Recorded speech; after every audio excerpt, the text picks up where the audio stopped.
السلام علیکم ورحمۃ اللہ وبرکاتہ۔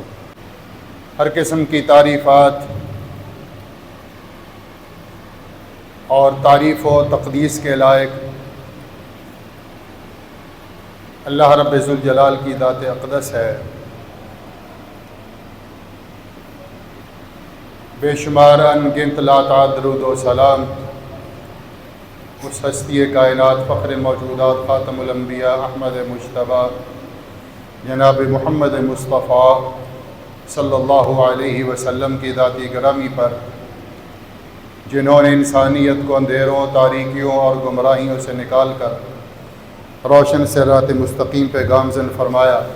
حضرات گرامی قدر، سامعین کرام، خواتین و حضرات،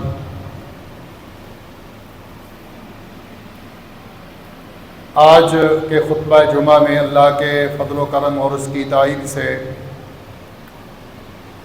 اور انشاءاللہ اگلے خطبہ جمعہ میں بھی تسلسل کے ساتھ سورہ الکاف کے اسباق اور اس کے دروس اور اس کے اندر جو بھی اللہ نے انسانیت کے لیے عبرتیں رکھی ہے ان کا تذکرہ ہوگا۔ اللہ رب ذوالجلال سے دعا ہے اللہ رب ذوالجلال ہمیں قرآن کریم کے مضامین اور اس مضامین کو سن کر سمجھ کر ان پر عمل پیرا ہونے کی توفیق اور طاقت نصیب فرمائے۔ حضرات گرامی قدر، یہ سورہ الکہف کم و بیش آدھے پارے کی سورہ مبارکہ ہے، جو 15ویں پارے سے شروع ہو کر 16ویں پارے میں ختم ہو رہی ہے، اور یہ مکی صورت ہے اور اس کی 110 آیات ہے۔ مکی صورت کا مطلب اور مفہوم یہ ہے، تقاضا یہ ہوتا ہے کہ اس میں اللہ رب ذوالجلال انسانوں کے لیے اپنی عقیدہ توحید کا، وحدانیت کا، الوہیت کا اور اپنی کبریائی کا اللہ تذکرہ فرماتا ہے، اور پچھلے اسباق اور پچھلے واقعات اس لیے ذکر کیے جاتے ہیں کہ ان کو سن کر سمجھ کر انسان راہ راست پہ آ جائیں اور اللہ رب ذوالجلال کی کبریائی کو سامنے رکھتے ہوئے عبرت حاصل کریں اور سبق حاصل کریں۔ حضرات گرامی، اس سورہ مبارکہ کا آغاز اللہ رب ذوالجلال نے اپنی تعریف سے کیا ہے، اور اللہ کا یہ قانون، ضابطہ، دستور اور اصول ہے کہ جب وہ کوئی بہت بڑی بات ذکر کرنا چاہتا ہے تو سب سے پہلے اپنی تعریف کرتا ہے، اور یہ باور کروا دیتا ہے کہ اے لوگوں، بڑے بڑے واقعات، بڑے بڑے حالات جو زمانہ قدیم میں پیش آئے ہیں، وہ حالات میری قدرت سے باہر نہیں ہیں، میری طاقت سے باہر نہیں ہیں، وہ میری حکمت بالغہ سے پیش آئے ہیں، میری حکمت کا تقاضا یہ تھا۔ اور اللہ رب ذوالجلال نے جب پہلی آیت مبارکہ ذکر کی، فرمایا کہ الحمدللہ۔ سورہ فاتحہ میں بھی الحمدللہ، یہاں بھی کہا الحمدللہ، تمام تعریفوں کے لائق وہ اللہ کی ذات ہے۔ اب اللہ رب ذوالجلال نے اس کے بعد تھوڑا سا مختصر اپنی کبریائی کا اور اپنی عظمت کا تذکرہ کیا کہ میری ذات وہ ہے جو ہر قسم کی تعریف کے لائق ہے۔ الذی انزل علی عبدہ الکتاب، میں وہ ذات ہوں جس نے اپنے بندے حضرت محمد کریم صلی اللہ علیہ وسلم پہ قرآن مجید کو نازل کیا ہے۔ دنیا کی عظیم کتاب قرآن مجید کو میں نے اپنے بندے پہ نازل کیا ہے۔ وَلَمْ يَجْعَلْ لَهُ عِوَجًا، اور یہ وہ عظیم کتاب ہے، میں نے اس میں کوئی ٹیڑھا پن نہیں چھوڑا، سیدھی سیدھی کتاب ہے، سیدھے سیدھی تعلیمات ہیں، سیدھے سیدھے احکام اور واقعات ہیں، اس میں بڑی عبرتیں اور اسباق ہیں۔ وَلَمْ يَجْعَلْ لَهُ عِوَجًا، اس کو ہم نے ٹیڑھا نہیں بنایا، قیماً انتہائی مضبوط اور مستحکم کتاب ہے۔ کیا کرتی ہے یہ؟ لِيُنذِرَ بَأْسًا شَدِيدًا، تاکہ اللہ کے سخت عذاب سے انسانوں کو ڈرائے، اللہ کے سخت عذاب سے تنبیہ کرے۔ وَيُبَشِّرَ الْمُؤْمِنِينَ، اور اللہ اپنے ایمان والوں کو، اپنے ماننے والوں کو کامیابی کی نوید سنائے، کامیابی کی بشارت سنائے۔ کون ہے وہ لوگ جو کامیاب ہیں؟ کون ہے جو دنیا و آخرت میں کامیابی کی سعادت حاصل کریں گے؟ ان کی دنیا بھی کامیاب ہوگی، آخرت کی سعادت بھی انہیں حاصل ہوگی۔ الذین یعملون الصالحات، وہ قرآن کریم کو پڑھ کر، اس پر ایمان لا کر، نبی کی عظمت کو سامنے رکھتے ہوئے، اللہ کی توحید کو مانتے ہوئے جو بھی نیک اعمال کریں گے، اللہ نے ان کے لیے اجر حسن رکھا ہوا ہے۔ ان لہم اجرا حسنا، ان کے لیے اجر حسن ہے، خوبصورت بدلہ ہے، خوبصورت معاوضہ ہے۔ اللہ رب ذوالجلال فرماتے ہیں کیسا بدلہ ہوگا، وہ کیسا معاوضہ ہوگا، کیسی جزا ہوگی، کتنے دن کے لیے ہوگی، کتنے وقت کے لیے ہوگی۔ فَمَاكِثِينَ فِيهِ أَبَدًا، جو اللہ بدلہ دے گا، جو سعادت دے گا، جو عظمت نصیب کرے گا، اللہ ہمیشہ کے لیے ان کو اس میں قائم رکھے گا۔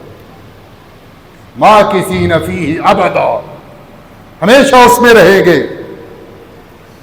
اور پھر اللہ رب ذوالجلال نے فرمایا وَيُنذِرَ الَّذِينَ قَالُوا اتَّخَذَ اللَّهُ وَلَدًا، اور وہ اللہ بطور خاص، میرے بھائیوں بطور خاص ان لوگوں کو ڈرانا چاہتا ہے، تنبیہ کرنا چاہتا ہے، انہیں سرزنش کرنا چاہتا ہے، جو لوگ یہ کہتے ہیں اللہ کی توہین کرتے ہوئے، اللہ رب ذوالجلال کی عظمت کو نہ سمجھتے ہوئے کیا کہتے ہیں؟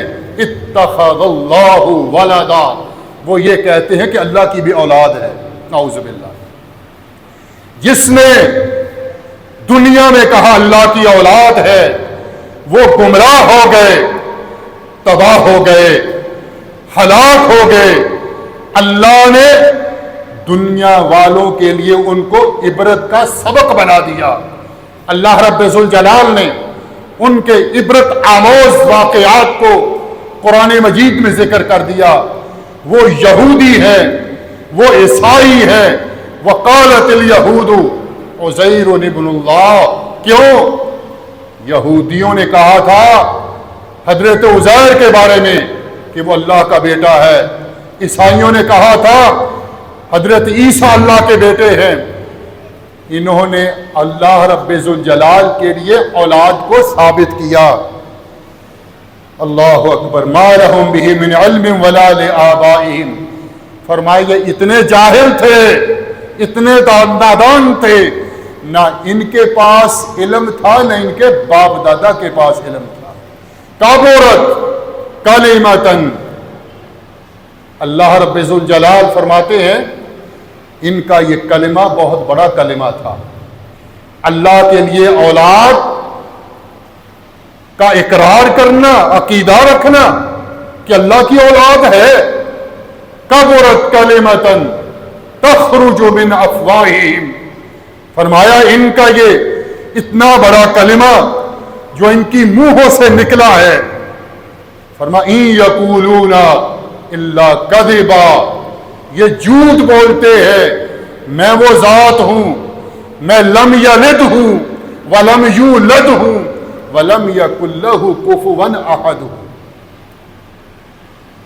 پہلے اللہ نے ثابت کیا، پھر نفی کی سورہ اخلاص میں اکیلا ہوں، میں بے نیاز ہوں، میری کوئی اولاد نہیں، میرا کوئی باپ نہیں، میرا کوئی ہمسر نہیں، اس لیے فرمایا جھوٹے ہیں۔ اور اس کے بعد اللہ رب ذوالجلال نے اپنے حبیب جناب محمد الرسول اللہ صلی اللہ علیہ وسلم کو ایک میسج دیا اور قوم کے لیے سبق دے دیا، قوم کو یہ سبق پڑھا دیا، کیا میرے پیغمبر فلا اللہ کا باقی نفس کا علی آثارہم، اے پیغمبر آپ ان کے گمراہ ہونے کی وجہ سے ان کے اوپر اپنے آپ کو، اپنی جان کو کھپا دیں گے؟ ہرگز نہیں، آپ اپنی جان کو ان کے اوپر مت کھپائیں، ہدایت میں دوں گا، ہدایت کا راستہ میں نے بتا دیا ہے، انا ہدیناہ السبیل اما شاکرا و اما کفورا، یہ سیدھا ہے، یہ الٹا راستہ ہے، میں نے بتا دیا ہے۔ سوچ ان کی ہے، عقل ان کی ہے، شعور اور فہم ان کا ہے، آپ نے ہدایت کے لیے ان کے پیچھے نہیں دوڑنا، ہدایت میں نے دینی ہے۔ لہذا اس کے بعد اللہ رب ذوالجلال نے اس سورہ مبارکہ کا اہم واقعہ، جسے اصحاب کہف کا واقعہ کہا جاتا ہے، اور یہ الکہف کہتے غار کو، یہ سورۃ الکہف ہے، اسی سے اس کا نام ہے سورۃ الکہف۔ الکہف کا مطلب ہے غار۔ اور میرے بھائیوں، میں ہمیشہ یہ عرض کرتا ہوں، یہ خطبہ جمعہ ایک بس خطبہ ہی نہیں، ایک سبق ہوتا ہے، ایک درس ہوتا ہے، ایک تنبیہ ہوتی ہے، ایک یاد کرنے کی نصیحت ہے، ایک تذکیر ہے۔ میرے بھائیوں، اس کو سبق کو سنیں، اس کو پڑھیں، اس کو یاد کریں، اور سارے کے سارے قرآن پاک کے اسباق ہمیں اپنے اوپر لاگو کرنے کا حکم ہے۔ یہی قرآن کا مطمع نظر ہے، یہی قرآن کا مقصد ہے، یہی قرآن ہمیں رہنمائی کرتا ہے۔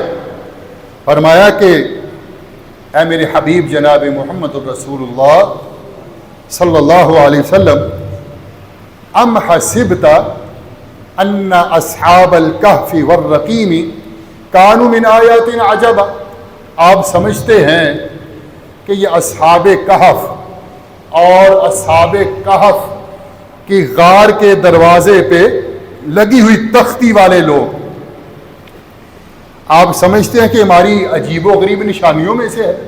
بلا شبہ اس میں کوئی شک نہیں۔ اللہ رب ذوالجلال خود ارشاد فرما دیا کہ اللہ کی بہت بڑی قدرت کی نشانیوں میں سے ایک نشانی ہے۔ اور آگے پھر قرآن کہتا ہے یہ چند جوان تھے جنہیں اللہ نے عقیدہ توحید کی نعمت سے مالا مال کیا۔ چند جوان، 6 7 8 9 10، ان کی تعداد میں پڑھنے کی ضرورت نہیں، آگے آ رہا ہے۔ یہ چند جوان جن کو اللہ نے عقیدہ توحید کی نعمت عطا کی، علاقے کے لوگوں نے ساتھ نہ دیا، برادری نے ساتھ نہ دیا، گھر والوں نے ساتھ نہ دیا، اور اس زمین پہ جو حکمران تھا اس کی بربریت اور ظلم سے تنگ آ کر اس سرزمین سے اللہ کی راہ میں نکل پڑے، ہجرت کر دی، اور اس سرزمین کو چھوڑ کر دور دراز کا سفر طے کیا، اور پھر سفر کرتے کرتے کیا کرتے ہیں؟ اللہ سے دعائیں کر رہے ہیں۔ ایک جگہ پہ ایک غار آئی، اور اس غار کے اندر انہوں نے پناہ لے لی۔ اذ اوى الفتية الى الكهف، ان جوانوں نے ایک غار میں پناہ لی، وہاں پہ اپنی جگہ بنا لی۔ یہ دور دراز کا سفر کر کے آئے تھے اور معاشرے کی ظلم و بربریت سے بچنا چاہتے تھے، اپنے عقیدے اور ایمان کی حفاظت کے لیے۔ میرے بھائیوں، پہلا سبق جو ہے نا اس واقعہ میں وہ یہ ہے کہ انسان یہ سمجھتا ہے کہ اس جگہ پہ، اس علاقے میں، اس خطے میں، اس سوسائٹی میں، اس ملک میں، اس شہر میں نہ میری عزت محفوظ ہے، نہ میرا عقیدہ محفوظ ہے، اس کو وہ علاقہ اور خطہ چھوڑ دینا چاہیے۔ دین ایمان کی حفاظت کے لیے، اپنے عقیدے کی حفاظت کے لیے اور اپنے عقیدہ کو بچانے کے لیے ہجرت کر جانی چاہیے۔ اللہ رب ذوالجلال فرماتے ہیں جب وہ غار میں آئے، غار میں جگہ بنائی، تو اللہ سے دعا کرتے ہیں۔ فقالو، اور جب انسان کسی آزمائش میں ہوتا ہے، کسی پریشانی کے عالم میں، تو اس وقت میں جو دعا کرتا ہے اللہ رب ذوالجلال کے ہاں وہ دعا قبولیت کے درجے کو پہنچ جاتی ہے۔ دعا کرتے ہیں، کہتے ہیں ربنا آتنا من لدنک رحمہ، اے اللہ اپنی طرف سے ہمیں رحمت نصیب فرما، ہمارے اوپر مہربانی فرما، وَهَيِّئْ لَنَا مِنْ أَمْرِنَا رَشَدًا، اللہ ہمارے اس معاملے میں ہمیں بہتری اور آسانی پیدا فرما دے۔ اللہ رب ذوالجلال نے دعا کو قبول کیا، مستجاب فرمایا فوراً۔ اور اللہ کی قدرت کاملہ ہے، اللہ کی حفاظت کے کئی طریقے ہیں، وہ بندے کی حفاظت کئی طریقوں سے کرتا، بندہ سوچتا رہ جاتا ہے۔ آپ کئی دفعہ سوچتے ہیں نا کہ یار اتنا بڑا حادثہ ہوا، میرا تو بچنا ممکن نہیں تھا، کیسے بچ گیا مجھے نہیں پتا چلا، میں تو ختم ہو چکا تھا، میں تو مر چکا تھا، اللہ نے دوبارہ مجھے زندگی عنایت کی ہے۔ عام طور پہ لوگوں کی زبان سے سنتے ہیں، وہ اللہ حفاظتیں کرتا ہے، اللہ نے جو لکھا ہوتا ہے وہ ہو کے رہتا ہے، حفاظت اس کا ذمہ ہے۔ جب انہوں نے دعا کی تو اللہ کہتے فَضَرَبْنَا عَلَىٰ آذَانِهِمْ فِي الْكَهْفِ سِنِينَ عَدَدًا، ہم نے کئی سال تک ان کے اوپر نیند طاری کر دی۔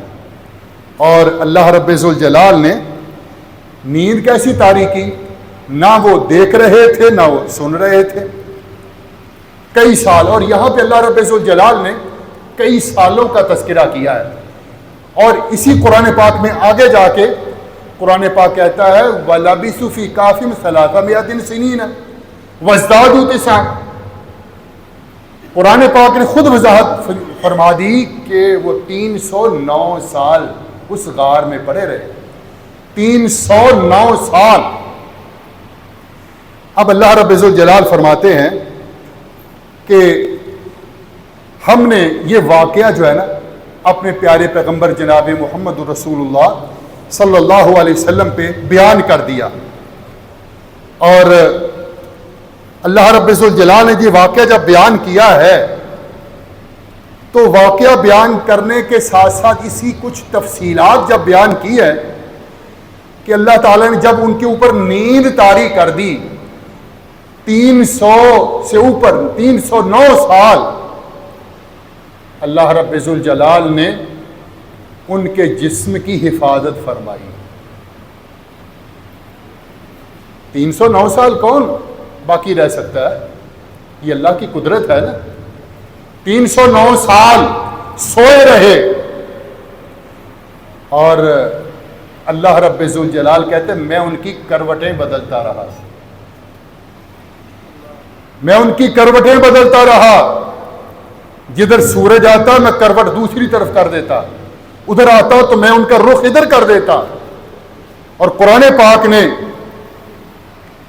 یہاں پہ جو الفاظ ذکر کیے ہیں وَتَرَى الشَّمْسَ إِذَا طَلَعَتْ تَزَاوَرُ عَنْ كَهْفِهِمْ ذَاتَ الْيَمِينِ وَإِذَا غَرَبَتْ تَقْرِضُهُمْ ذَاتَ الشِّمَالِ۔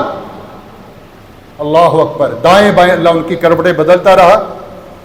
اللہ رب ذوالجلال نے فرمایا وَتَحْسَبُهُمْ أَيْقَاظًا وَهُمْ رُقُودٌ۔ اللہ اکبر، آپ سمجھتے ہیں کہ وہ سوئے، آپ سمجھتے ہیں کہ وہ جاگ رہے تھے، اس لیے کہ ان کی آنکھیں تو کھلی تھی۔ اللہ رب ذوالجلال کی قدرت کاملہ ہے، آنکھیں کھلی رکھی، غار پہ کتے کو بٹھا دیا، اس کتے کا بھی تذکرہ۔ اب جب آنکھیں کھلی ہیں تو دیکھنے والا تو یہ سمجھتا ہے کہ یہ انسان زندہ اور جاگ رہا ہے، لیکن وَهُمْ رُقُودٌ، اللہ کہتے ہیں میری قدرت ہے، میں جیسے چاہوں انسان کو سلا دوں، چاہوں تو آنکھیں کھلی رکھوں، چاہوں تو آنکھیں بند کر دوں، یہ میری قدرت کاملہ ہے۔ وَنُقَلِّبُهُمْ ذَاتَ الْيَمِينِ وَذَاتَ الشِّمَالِ، ہم ان کو دائیں بائیں ان کی کروٹیں بدلتے رہے۔ وَقَلْبُهُمْ بَاسِطٌ ذِرَاعِهِ بِالْوَسِيدِ، اور کتا اپنی ٹانگیں بچھا کر کے ان کے دروازے پہ بیٹھا ہوا ہے۔ اور ایسی شکل میں اللہ نے کتے کو بٹھا دیا وہاں کہ دیکھنے والا ڈر جائے کہ یہ مجھے چھوڑے گا نہیں۔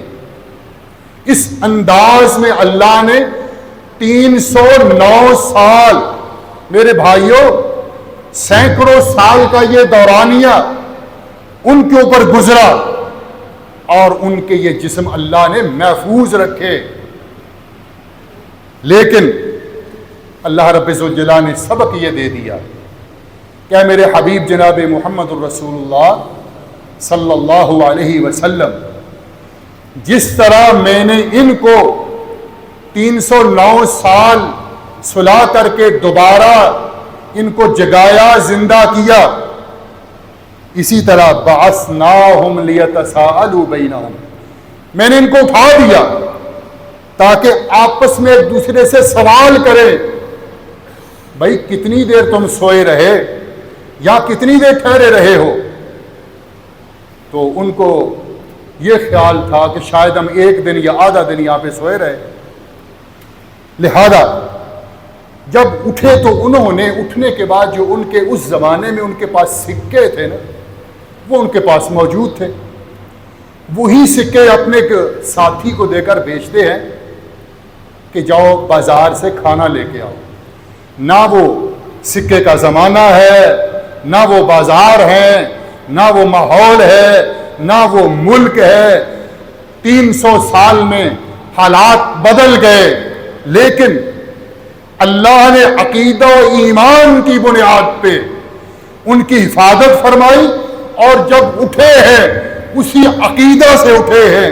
کیا کہتے ہیں؟ کہتے ہیں یہ سکے لے جاؤ، فَلْيَنْظُرْ أَيُّهَا أَزْكَىٰ طَعَامًا، جانے والا، کھانا لانے والا، کھانا خریدنے والا اس بات کا خیال کرے کہ انتہائی پاکیزہ اور حلال کھانا لے کے آئے، پاکیزہ اور حلال کھانا لے کے آئے۔ حرام کھانا عقیدے کے منافی ہے، ایمان کے منافی ہے، اور انسان مومن کے منافی ہے۔ ایک لقمہ حرام پیٹ میں چلا جائے تو نبی علیہ السلام نے فرمایا 40 دن تو نماز ہی نہیں ہوتی۔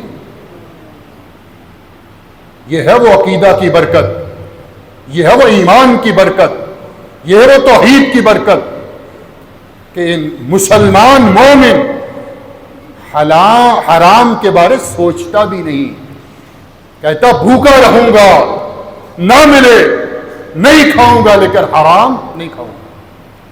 فَلْيَنْظُرْ أَيُّهَا أَزْكَىٰ طَعَامًا، میرے بھائیوں دوسرا یہ سبق ہے کہ انسان کے لیے کیسے بھی تلخ اور کتنے بھی پیچیدہ حالات پیدا ہو جائیں، ہاں موت کے منہ میں نہ چلا جائے۔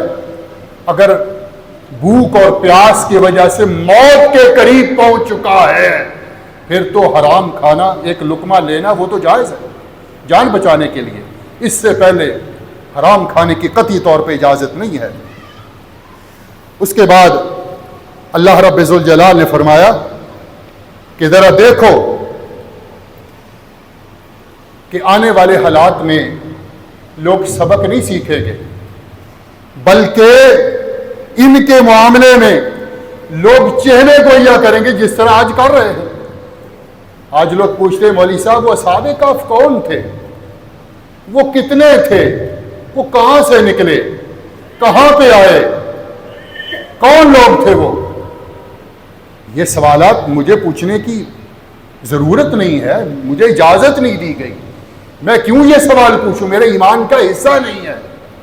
ایمان کا حصہ وہ ہے جو اللہ نے عقیدے کی باتیں ذکر کی ہے، اور اللہ رب ذوالجلال فرماتے ہیں کہ وَكَذَلِكَ أَعْثَرْنَا عَلَيْهِمْ، ہم نے ان کے معاملے کو ظاہر کر دیا،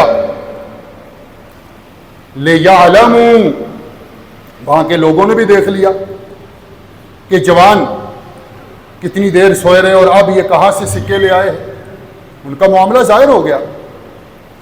تو اللہ رب ذوالجلال فرماتے ہیں یہ ہم نے کیوں کیا تھا؟ مقصد کیا تھا؟ لیعلموا، مقصد یہ تھا تاکہ کائنات کے لوگوں کو پتہ چل جائے ان وعد اللہ حق، اللہ کا وعدہ سچا ہے۔ کون سا وعدہ؟ موت کا وعدہ، موت آنی ہے، اللہ کا وعدہ سچا ہے، ہر ایک کو موت آ کے رہے گی۔ وَأَنَّ السَّاعَةَ لَا رَيْبَ فِيهَا، اور یہ بھی اللہ کا وعدہ ہے کہ قیامت بھی آنی، اس میں بھی شک نہیں۔ فرمایا ان کو میں نے سلا دیا، پھر زندہ کر دیا، اور میں نے یہ سبق سمجھا دیا کہ لوگوں، کائنات والوں، جس طرح ان کو میں نے اتنے سال 309 سال ان کو سلائے رکھا، یہ اللہ کی طرف سے تو موت ہی تھی، دیکھنے والا تو موت ہی سمجھتا ہے۔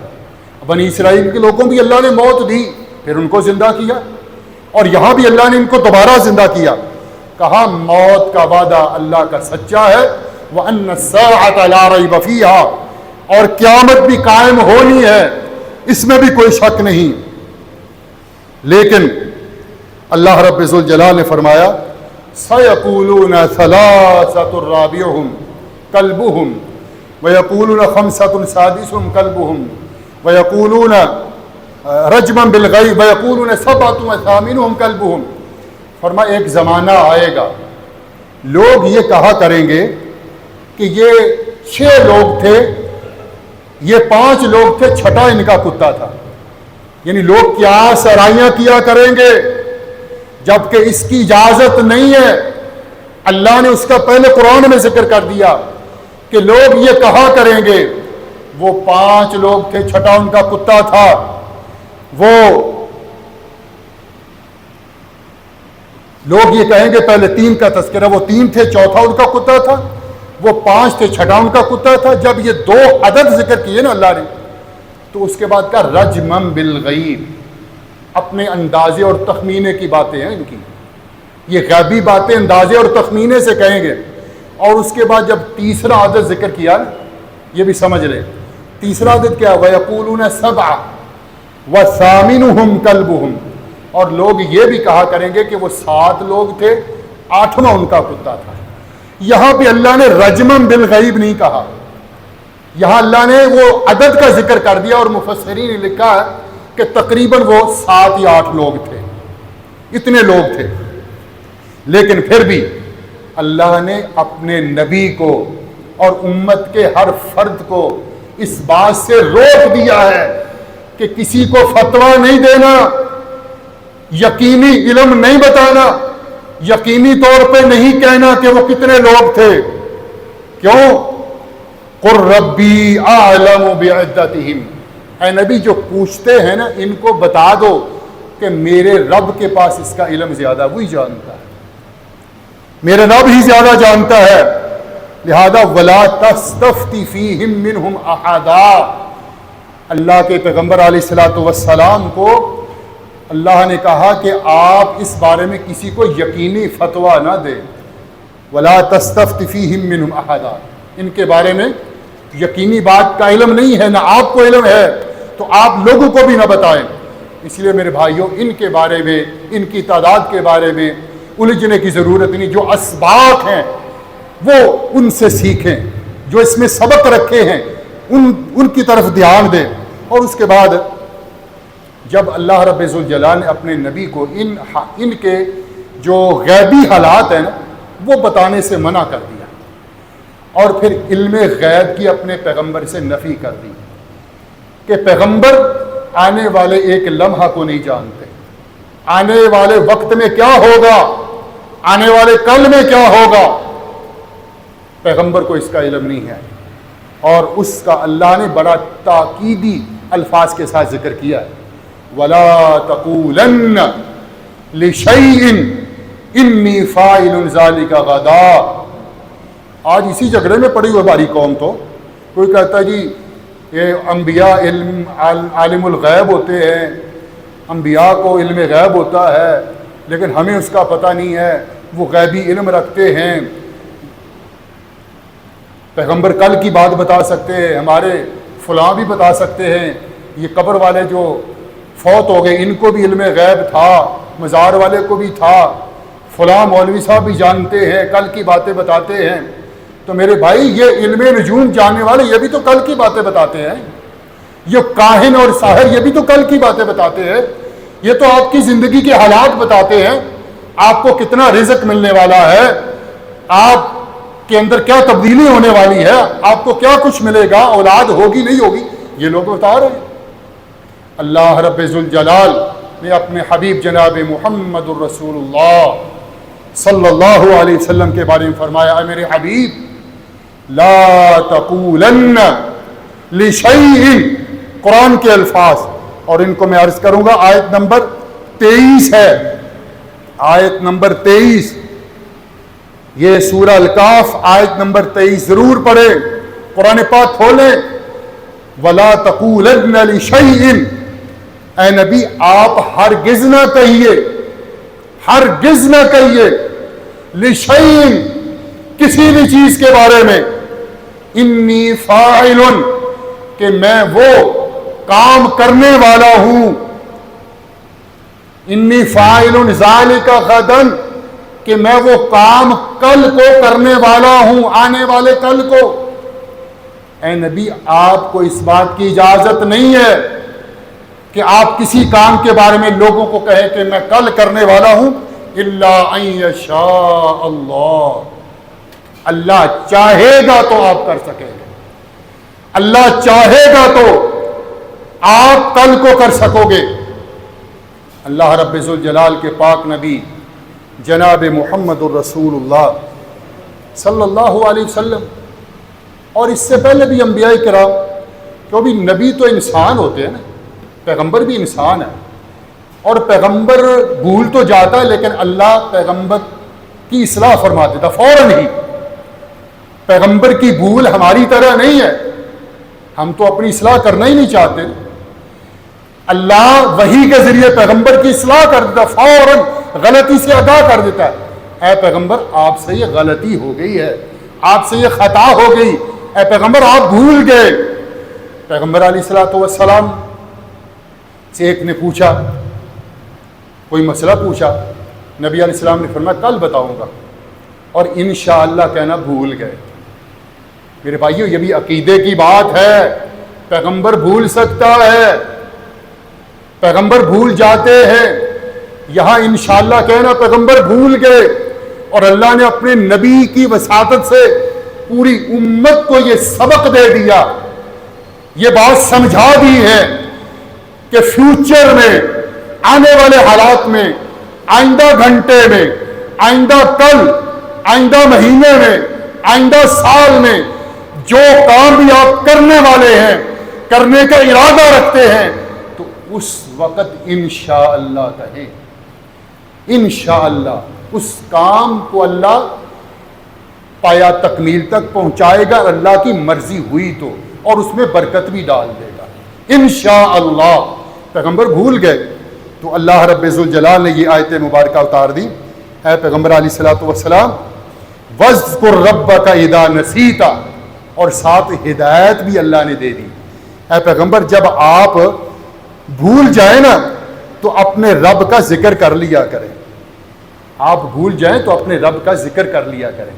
پیغمبر بھول جاتے ہیں، لہذا اس کے بعد اللہ رب ذوالجلال نے یہاں پہ آخری بات اصحاب کہف کے حوالے سے فرمایا وَلَبِثُوا فِي كَهْفِهِمْ 300 سِنِينَ وَازْدَادُوا 9، کہ اصحاب کہف جن کا واقعہ اللہ نے پچھلی چند آیات سے شروع کیا اور یہاں پہ ختم ہو رہا، فرمایا یہ اپنی غار میں 309 سال ٹھہرے رہے، 309 سال، اور اس کے بعد اللہ رب ذوالجلال نے فرمایا قُلِ اللَّهُ أَعْلَمُ بِمَا لَبِثُوا، اس کے باوجود بھی حتمی علم اللہ کے پاس ہے، قُلِ اللَّهُ أَعْلَمُ بِمَا لَبِثُوا،